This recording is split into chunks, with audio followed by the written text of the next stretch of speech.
Whatever you are, pal. I'm Maggie Pesky. Remember that name because one day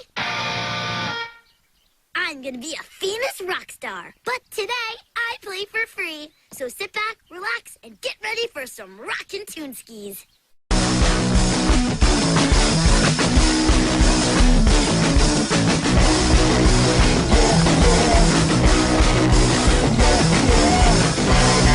Lemonade spaces, mama soaking to it.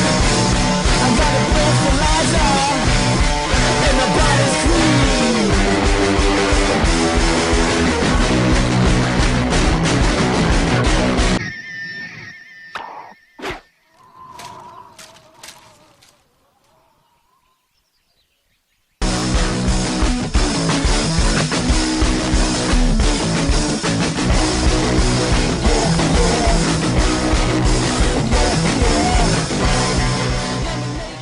If you happen to watch the Disney Channel in between the years of 2004 and 2008, you might have fumbled upon this show.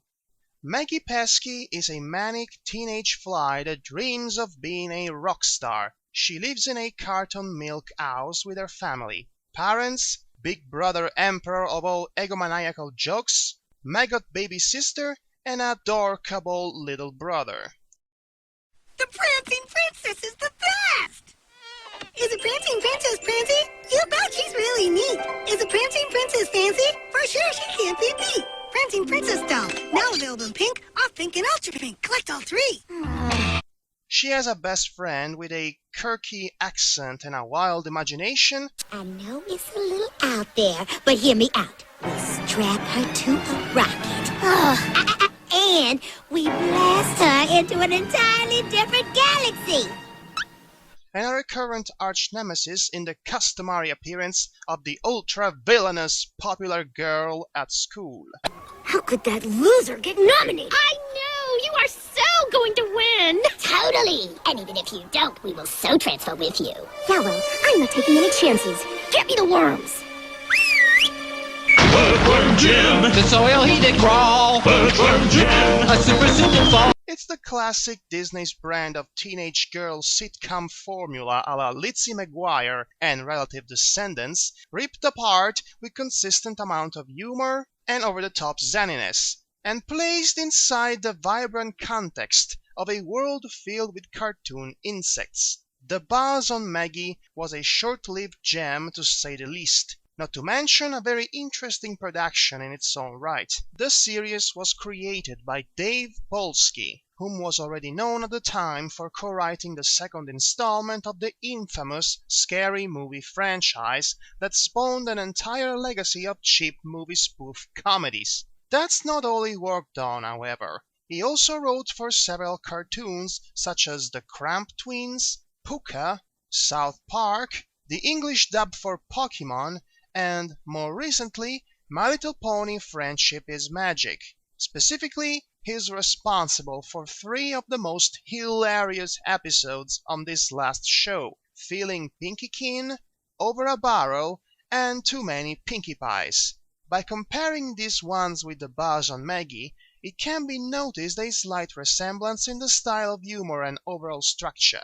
A continuous escalation of physical, situational, and character-based gags to the point of self-implosion, a gratifying climax, and a wrapping-up resolution. That would be the general episodic formula for what can be considered his crowning achievement as a cartoonist. We have a self-centered, often manipulative free spirit of a teenage ticking time bomb, always caught in some hilarious scheme to get things to fly her way, only to accidentally ignite the apocalypse when everything inevitably blows on her face and she eventually learns a lesson.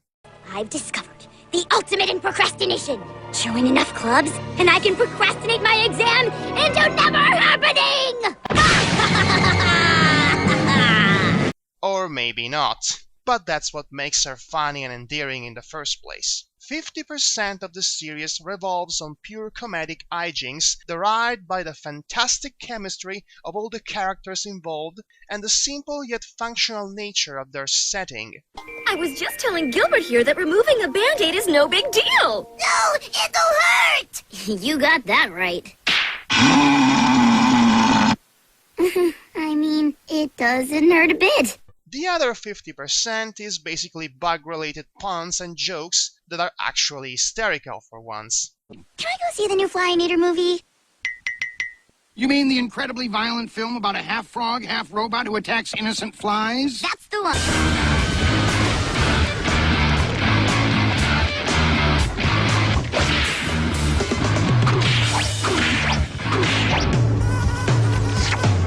That was just the appetizer. The Last Samurai. New James Bond movie, Fly Another Day. I'll have a glass of tomato juice. Rotten, not right. Lord of the Wings.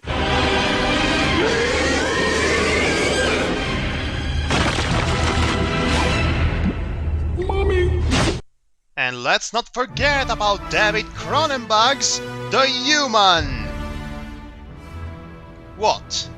Particularly, our general scientific knowledge about how certain types of insects work comes into play for some of the gags. For example, in one episode Maggie tries to outperform her rival Dawn in a fundraising cookie-selling competition.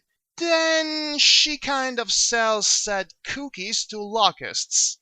And as we all know it, locusts are very gluttonous. This is the end result.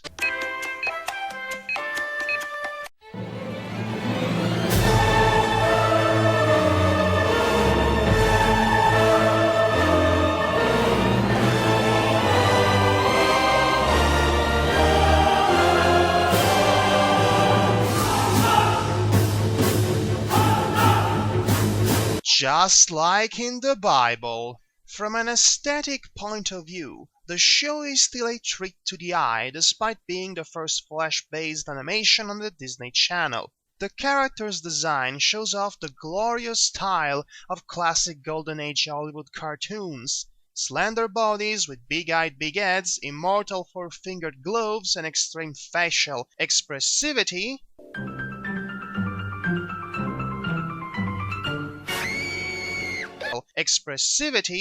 all taste of Dave Max Fleischer, Ab Iwerks, and Tex Avery. Still, the simple and colorful nature of said design perfectly fits the means of the Flash animated style, which does a fantastic job in framing and emphasizing every character's actions, motions, and reactions.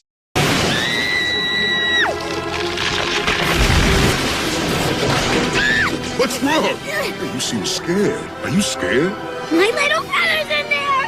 Of course I'm scared! Well then, little lady. We have ourselves a chicken!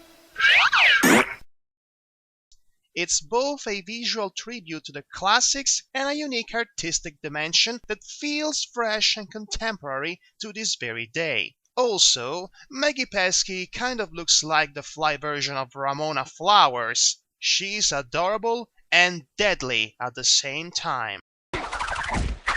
Rain, your scheming has become too powerful. We must finish this now. Prepare to be vanquished.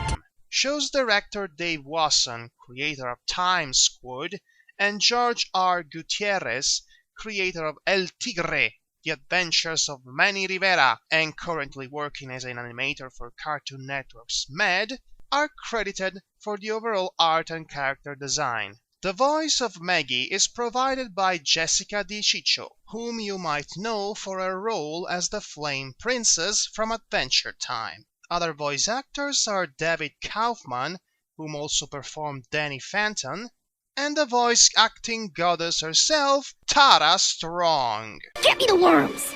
The opening theme song, Just the Way I Am, performed by Sky Sweetnam, is a perfect fit for the upbeat mood of the show and the heroine's personality. The overall pop-rock oriented soundtrack is genuinely good for that matter.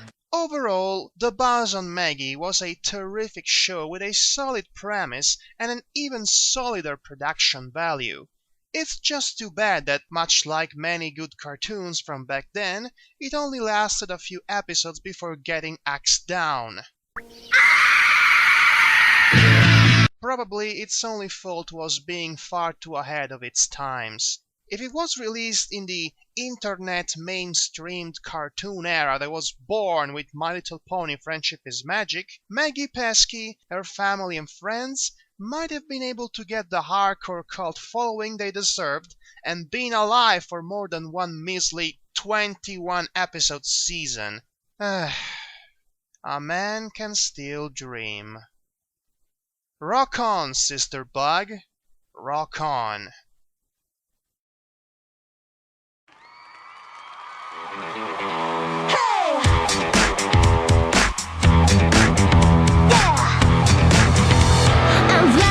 The original, I'm fly, unpredictable, I'm nearly irresistible, and I don't even try. I'm